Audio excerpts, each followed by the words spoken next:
There are also stories. Are you familiar with Dr. Michael Newton? Yes. And so he has books. Journey of Souls was, the famous one, and there, other derivatives of that same study where, he spoke to a lot of people being hypnotically regressed into not only past lives, but what seems to be something that he'd map out, this life between life thing. Yeah. Where, you would come back, you would then remember, oh my gosh, how vain I was in this life, and you'd kind of come to. And then go through these, like you said, these life lessons. You would learn about the next incarnation and sort of sit at these read-throughs and choose your next life before you were sent back down. And, he had thousands. I think he did up to 5,000 individual sessions throughout his lifetime. Yeah.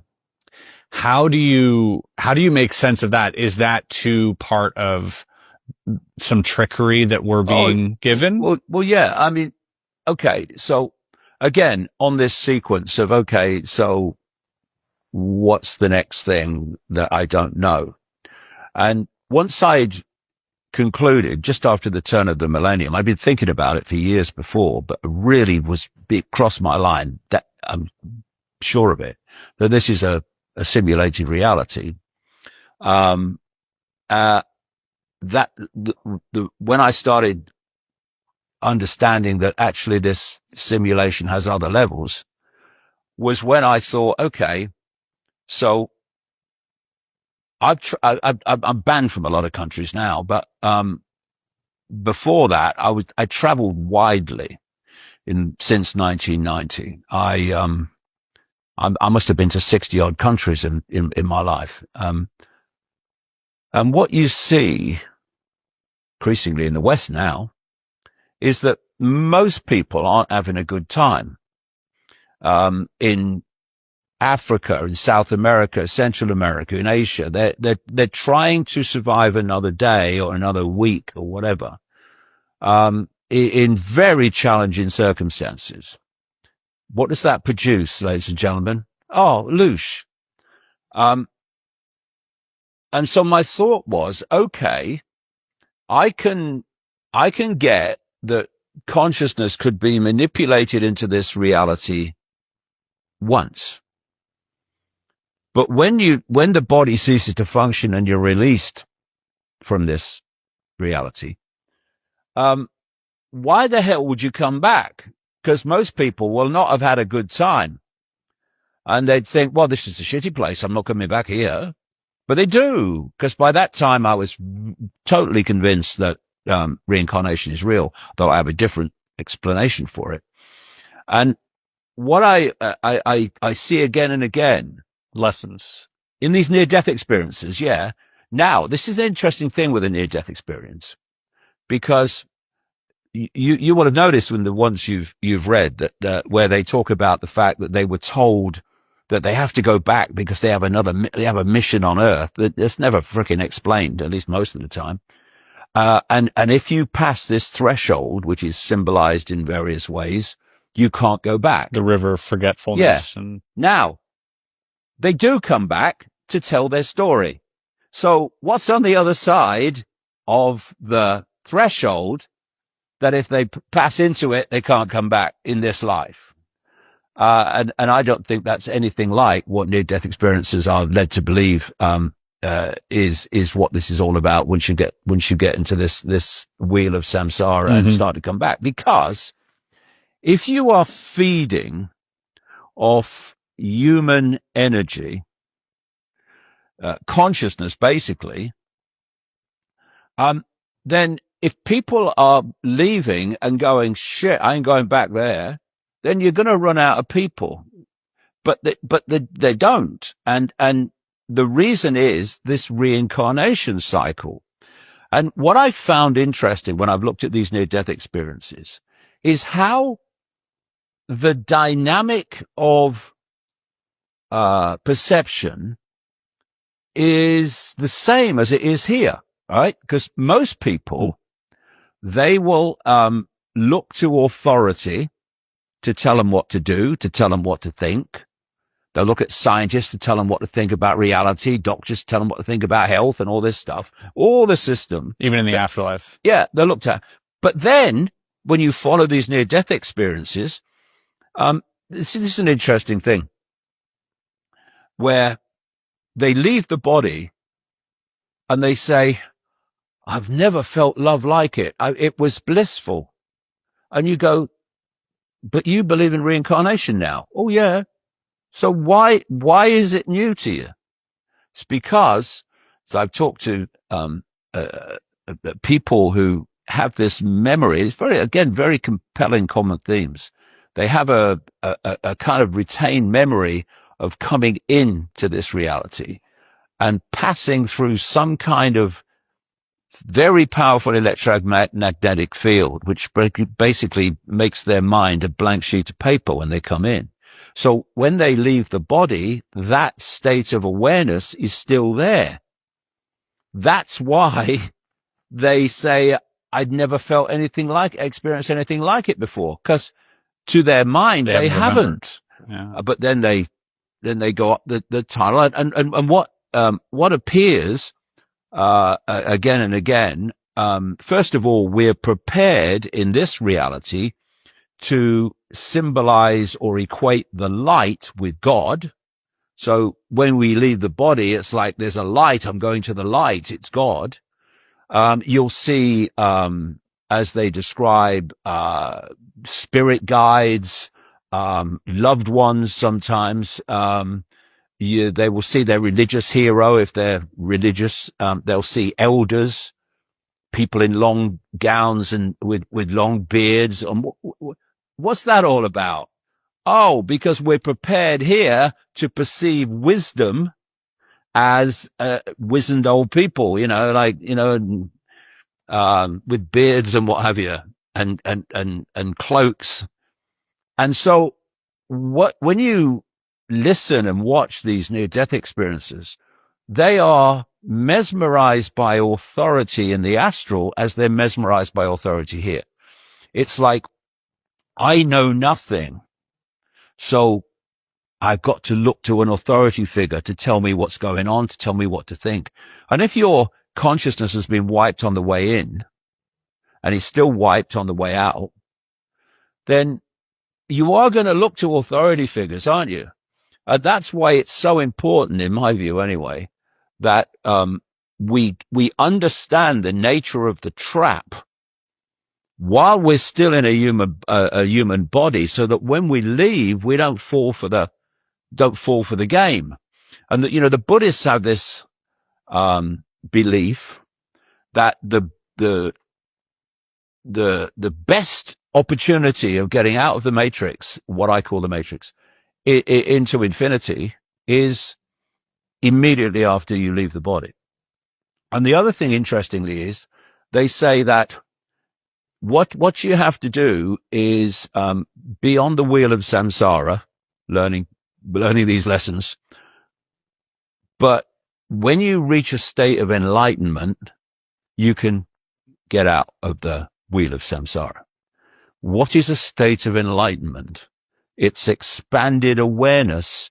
It's a self-identity with the true I, consciousness, infinite consciousness, and an end to self-identification, thus perception, with the phantom self I, which is either I'm a human, we're not, we're having a human experience briefly, or the soul I in the astral, whatever.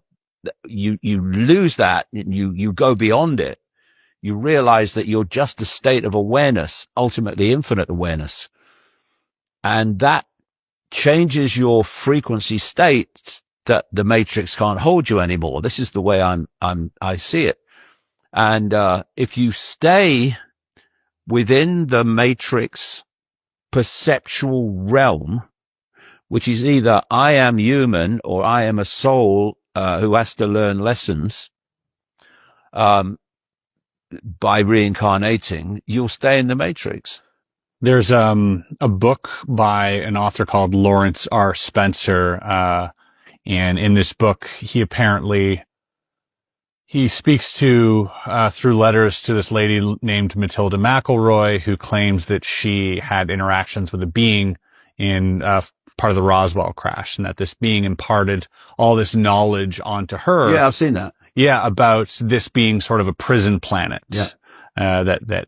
This is like the place where they send all the, the worst sort of souls or consciousness, beings to, in order to keep them sort of imprisoned here. This guy also turned out to be, a Scientologist. Yeah. And See, I don't go with that. yeah. I think people have been trapped here. Mm-hmm. But there are some similar themes. Yeah, there are similar themes, but I think they've been trapped here by, once you enter this matrix, it's like putting the headset on. Right. You're just being tricked. Your perceptions start to be, overwhelmed by being basically hijacked. And hijacked in a way that lowers your frequency, and you're within the walls of the matrix, the frequency walls of the matrix. And it's the awakening process. Most importantly, in my view, the self-identity awakening from I am human, I am Ethel on the checkout, Bill driving the bus, to I am all that is, has been, and ever can be, having a brief human experience.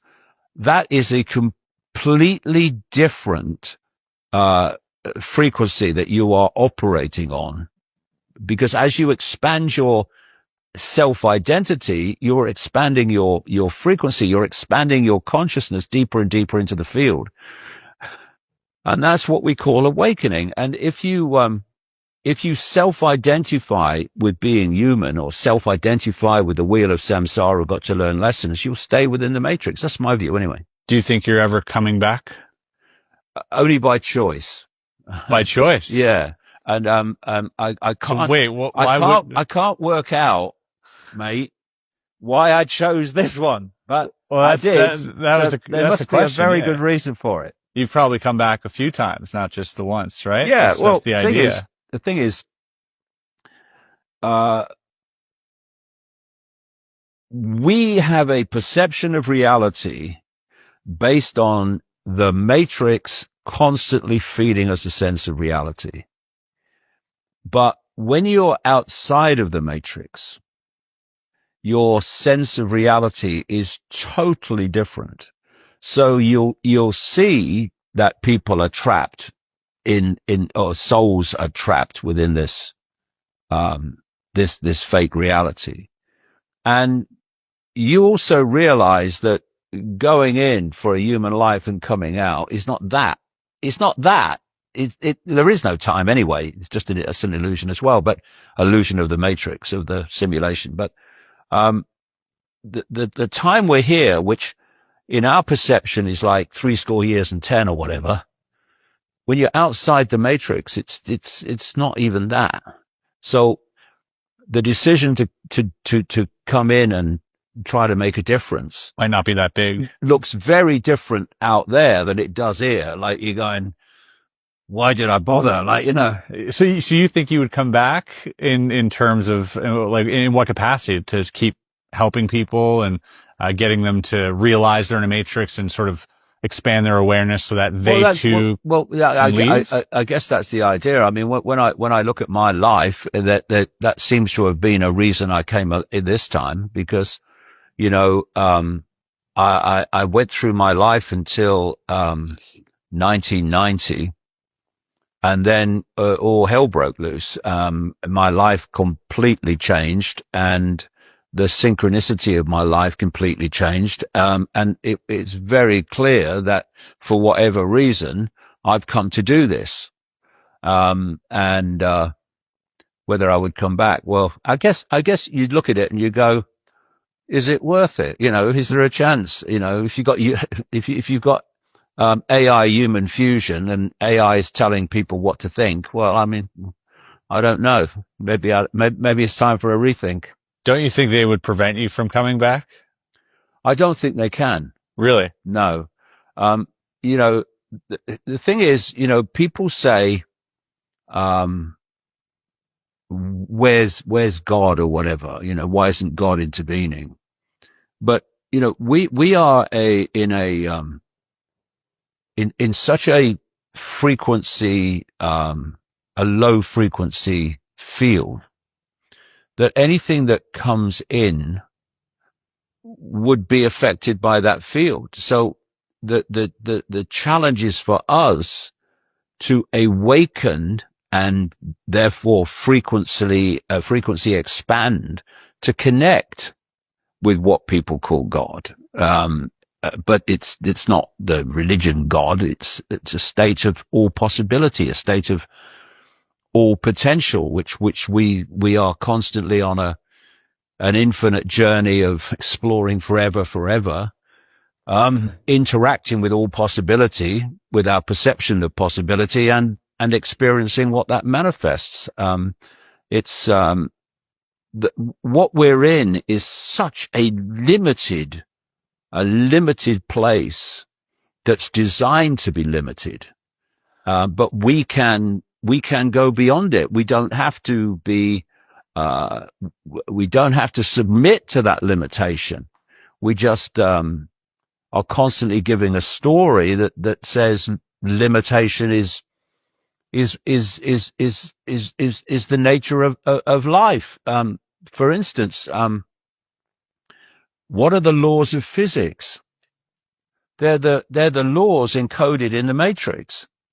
You know, if you're putting together a computer game, the creator of the game is encoding into the game the limits of the game and how the game is played and what you can do and what you can't do. And that's playing out through the biological computer. But with consciousness, which is ultimately limitless in its potential, if it just remembers its true nature, I can override that process.